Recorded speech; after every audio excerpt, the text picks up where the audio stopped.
오늘 또 다른 보도가 이제 조금 그 관심을 끈 게 뭐였냐면 이재명 지금 전 대표님이라고 해야 되겠네요. 이재명 후보? 의명 후보님, 네. 예비 후보님의 그 공직선거법 위반 사건이 2심에서 무죄가 났었죠. 그런데 이게 지금 상고돼서 대법원에 가 있는데 전원 합의체가 만든다는 기사가 났어요. 네. 보통은 부로 보통 4명 있는 대로 가잖아요. 작은 부에서 먼저 하죠. 그래서 누구가 주심이 누가 지정됐다는 기사가 났는데 그게 다시 전원 합의체로 갔다고 그랬는데 그거는 어떤 의미일까요? 저는 잘 모르겠더라고요. 근데 저는 이 부분에 좀 주목을 했는데 이 조의대 대법원장이 곧바로 전원 합의체 회부했고 오후 2시부터 바로 첫 합의기를 열어서 본격 심리에 착수했다라고 이제 기사가 나왔는데 통상 전원합의체 사건은 주심 대법관의 의견에 의해서 전원합의체로 회부가 되는데 이 사건의 경우에는 조의대 대법원장이 직접 나도 이 사건에 좀 전원합의체를 열어서 관여를 해야겠다라고 했던 부분,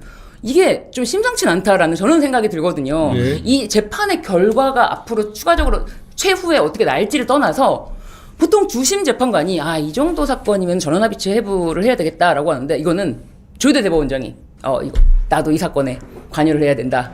우리 박주민 의원님은 혹시 그거에 대해서 어떻게 아시는 바가 있나요? 아니 뭐 저도 사실은 오늘 이제 얘기가 나온 거라서 저도 보다 정확하게 좀 취재를 해봐야 될 것 같아요. 근데 이제 보통 이제 전원합의체 회부한다는 거는 소부에서 좀 진행했는데 의견이 안 맞다. 의견이 안 맞네. 그건 뭔가 진행이 된 다음 얘기죠. 그다음에 아니면 뭔가 판례를 변경해야 되나? 뭐 이런 필요성이 있을 때 조금 진행이 되다가 다 두 가지 경우는 넘어오는데 이번의 경우에는 사실상 어떻게 보면 전격 회부라고 표현하는 게 맞겠죠, 그렇죠? 그리고 제가 들어보니까 이제 조의대 대법원장이 그렇게 했다. 조의대 대법원장이 소부의 판사들 설득하는 작업을 거쳐서 했다. 뭐 이런 얘기도 들리던데. 조의대 대법원장 작품은 맞는 것 같네요. 맞는 것 같아요. 맞는 것 같은데 이게 어떤 의미인지는 조금 더 정확하게 좀 취재를 해봐야 될 것 같습니다. 왜냐면 저는 이 재판 내용으로 살펴보자면은 뭐 판사님들께서 이 재판을 하기 전에 뭐 내용을 다 살펴보는 건 아니지만 뉴스를 보잖아요. 그렇다면 이 내용, 이 발언, 뭐 이것이 공선법 위반, 허위 사실에 대한 공표인가? 뭐 누군가를 안다 모른다, 내가 그럼으로 인해서 뭐 협박을 받은 그런 말의 취지, 그리고 이 마치 골프를 친 것처럼 사진을 조작했더군요, 이 발언입니다. 이런 발언으로 역사상 허위사실 공표죄로 재판을 받는 그런 경우도 저는 없다고 보는데, 보통 공선법 위반으로 회계 관련, 돈 관련해서 많은 경우에 문제가 되고 하는데, 이런 발언 3가지를 가지고 그것도 심지어 토론에 나와서 했던 발언을, TV 토론에 나와서 했던 발언을 가지고 문제 삼아서 뭐 1심에서 심지어 징역형 집행유예, 그 다음에 항소심에서 무죄가 나왔어요. 그럼 항소심에서 무죄가 나온 사건에 대해서 대법원이 그렇게 무죄가 나왔는데 이거 혹시 하고 열어봐야 되니까 전원합의체 열자, 이렇게는 잘 안 가잖아요. 그러니까요. 보통은 저도 이제 사실 대법원에 제가 근무는 안 해봤기 때문에 뭐 속사정까지는 잘 모릅니다만은 전원합의체 갈 때는 원래 소부에서 보통 하다가 아까 말씀하신 대로 그런 일이 있을 때 대법원 판례를 바꾼다든지 이게 너무 사회적 이목이 끄는 사건이어서 우리가 결정이 좀 부담스럽다든지 이런 경우에 넘기는데, 전반적으로 사건이 굉장히 속도감 있게 진행되잖아요. 저도 그전에 놀랬던 게 상고를 하고 바로 기록이 넘어갔단 말입니다. 기록이 한 2주 정도 보통 이렇게 조제하는 시간이라고 그러잖아요. 맞아요.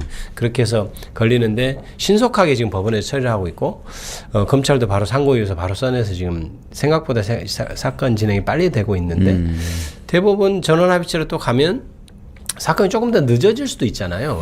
원래는 소부에서 하는 이유가 그렇죠. 속도감 있게 하기 위해서 하는 하는 거잖아요. 예. 전원합의체로 가면은 보통 소부에서 끝나는 사건에 비해서는 시간이 걸린다. 그렇죠. 이게 이제 일반적인 거죠. 일반적인 거죠. 아무래도 근데 이제 조의대 대법원장을 했다면 본인도 거기에 목소리를 내고 싶었던 건지, 아니면 정말 선회하면 선회는 좀 하기는 어려운 상황이면 합니다. 조의대 대법원장이 어떻게 임명된지를 보면 그렇긴 하나 좀 이건 이목을 끄는 사건이니까 대부분 전화합의체 하는 게 적정하겠다, 이렇게 판단했을 수도 있는데, 선회를 하면은 그렇고 나쁘게 판단하면 아까 신 변호사님 그렇죠. 말씀하신 대로 조의대가 뭔가 영향력을 행사해 보려고 하는, 그렇죠. 여러 스펙트럼으로 이제 제가 판단해 보는데 말씀하신 대로 좀 본인의 영향력을 좀 행사해 보고자 하는 게 아닌가, 이런 걱정이 좀 됩니다. 지금 조금 더 알아보고 저희들이 전원합의체 사건에 대해서 조금만 더 설명을 드리면 헌재에서 이제 평의하듯이 그런 논의 구조를 가져요. 그러면서 이제 헌재에서도 판결 들어갈 때 재판관들이 한 명 한 명씩 순서대로 자기의 결론을 얘기하잖아요.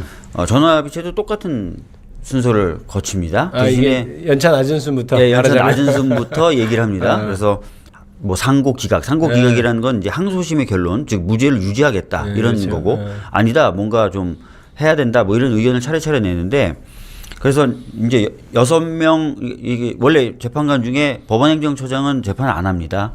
한 명 빠지고 그다음에 노태학이라고 하는 분이 자기는 선고 관리해야 되니까 빠지겠다라고 해서 지금 12명이 하는 거죠. 그래서 그렇죠. 예. 7대 5 뭐 이렇게 나와 그렇죠. 7표 이상 나와야 이제 결론이 나는 구조가 된 거고.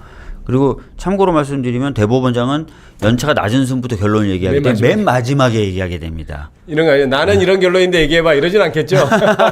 그러진 않겠죠. 예. 그런 식으로 진행된다. 이렇게 말씀 좀 드리겠습니다. 네, 과거 전원합의체 사건을 좀 보면 유명했던 사건을 볼까요? 이석기 통진당 내란선동 사건이라든지 한명숙 전 국무총리 정치자금법 위반 혐의 사건, 그 다음에 땅콩 해양에서 조현아 전무가 항로 변경한 거, 그거 이제 대부분 전원합의체를 판결했는데 아무래도 사회적 이목을 끄는 사건은 전원합의체에서 하는 경우가 있긴 있는 것 같아요. 근데 이거는 어떻게 되는지 조금 더 저희들이 취재해보고 말씀드리도록 하겠습니다. 저도 지금 할 시간이 조금 조희대 부족했어요. 대법원장께는 저는 드리고 싶은 말씀이 지금 어떻게 보면은 우리 나라 국가를 상대로 국민들을 상대로 내란을 선동한 윤석열 내란 우두머리 피고인이 재판정에 지금 있는 이런 것에 대해서 좀 더 심도 깊게 살펴보시고 지기현 판사가 지금 소송지 제대로 잘 하고 있는 거 이거 좀 문제 있는데 이런 생각을 못 하실 망정. 그렇죠. 지금 항소심에서 무죄가 나왔고 항소심 그 판결문이 굉장히 자세하고 그렇죠. 디테일하고 변호사님께서 보셨을 때 네네. 그렇죠. 저희도 읽어보니까 그렇더라고요. 더 이상 첨언이 필요가 없는 정도의 판결문이 나왔습니다.